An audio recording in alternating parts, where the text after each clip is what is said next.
Good evening, graduates, faculty, administration, parents, and other members of the community. Let's just dispense with the burning question on everyone's mind. Why is Roger Goodell not up here? What? You think he's more important than I am? So now you're whispering, wait, does this mean he won't be officiating at the 2020 NFL draft? And to that I say, people, that date is a long way off. Who knows?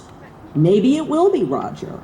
Maybe it will be me. Maybe it will be Rudy Giuliani. But honestly, let's stay in the moment. Because today is decidedly not about Roger Goodell. Today is about me. Because I am here to announce my candidacy for President of the United States.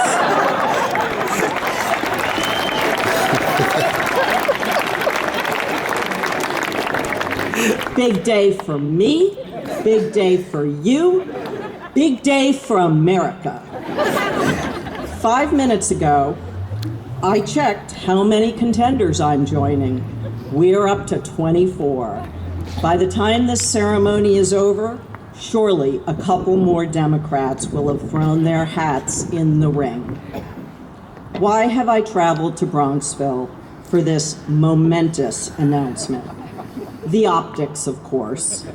I will always represent you, the residents of 10708, the men, women, and children who have been left behind, and for whom the American dream has long since ceased to be a reality. Bronxville, New York, also known as the Rust Belt of the Northeast.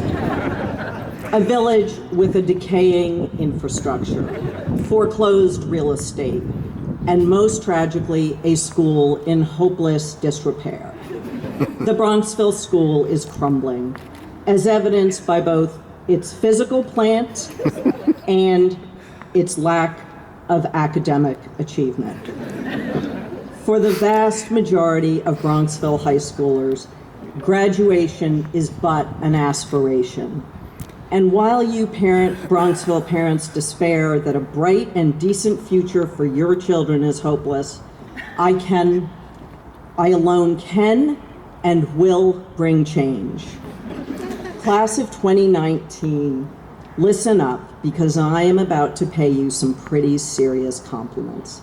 And I know you aren't actually listening because you are laser focused on your all-night party, which Ann Meyer would like to remind you is categorically not a school-sponsored event.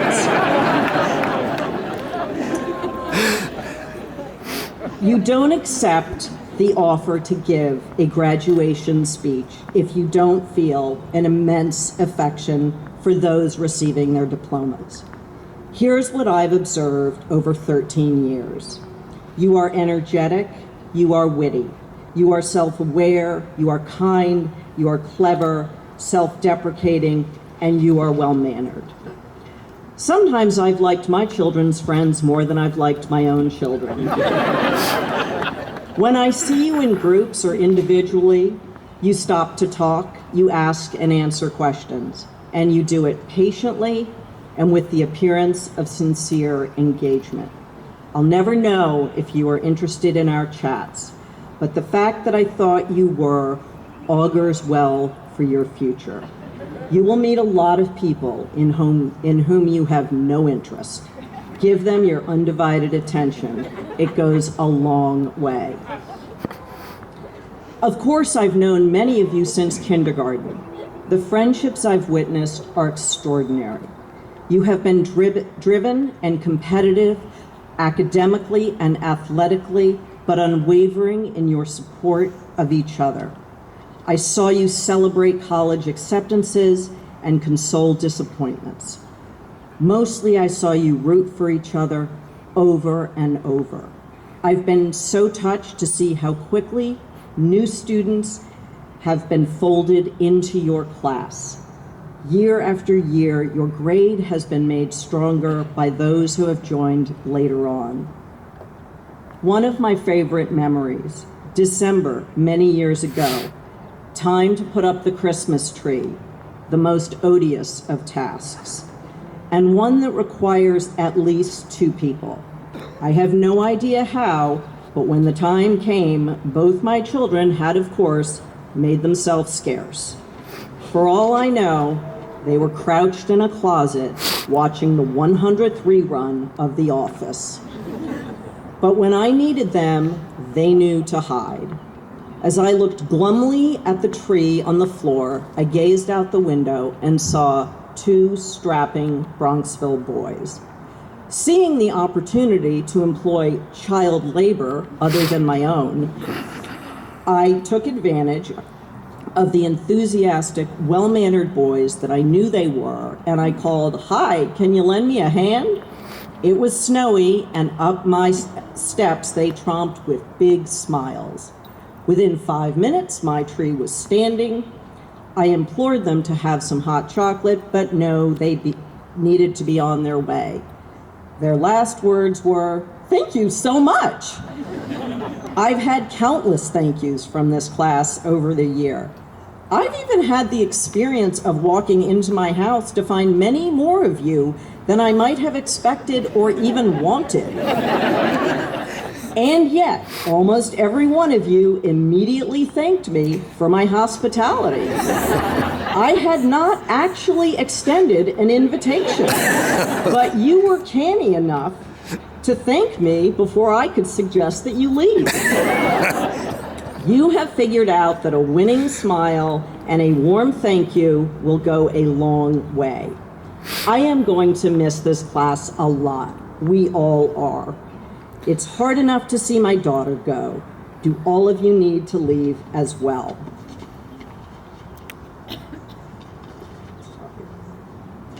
As you are on the cusp of holding a high school degree, you've probably read The Great Gatsby, or at the very least, you skimmed the Cliff Notes. So perhaps you'll remember Fitzgerald's opening. In my younger and more vulnerable years, my father gave me some advice that I've been turning over in my mind ever since. Whenever you feel like criticizing anyone, he told me, just remember that all the people in this world haven't had the advantages that you've had. Today we celebrate you, but also your transition to life away from home. You have been raised under extraordinary circumstances, at a school where excellence is the norm, in families where you have been the #1 priority, with access to extracurricular activities that most people can't even fathom, in a village where crime is non-existent, streets are clean, and worries are few. It's not just the fact that Bronxville is a village where material cares are next to none. It is that you live in something increasingly rare, a true community. My son's friends from college who live in Darien or Greenwich or other lovely places come visit and say, "Wow, this is unreal." And they are not referring strictly to the beauty of this place we call home. They are observing the hum of the village, the fact that people walk, that siblings all know one another's siblings, because we have one single school, that teachers regularly have several siblings in classes over the years, that both my children have told me that growing up in Bronxville has felt like a movie, and that is fantastic. Everyone wants that for their kids. Never let anyone make you feel guilty for that.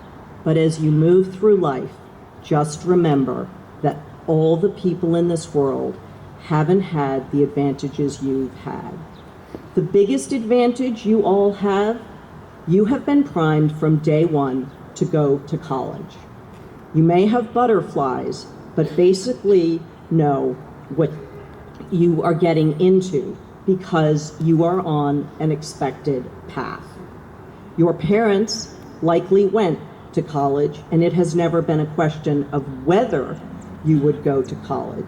You lay awake with anxiety about which college, but college-bound you have always been.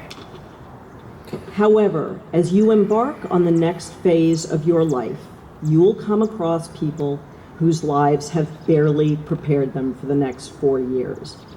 We want to believe that everyone who is starting college is doing so on equal footing, but that is a fallacy. Some of your future classmates, in fact many, will come from poor families where they are the first to go on to higher education. This new way of life will be totally unfamiliar to them and thus profoundly disorienting. They will be homesick in unimaginable ways.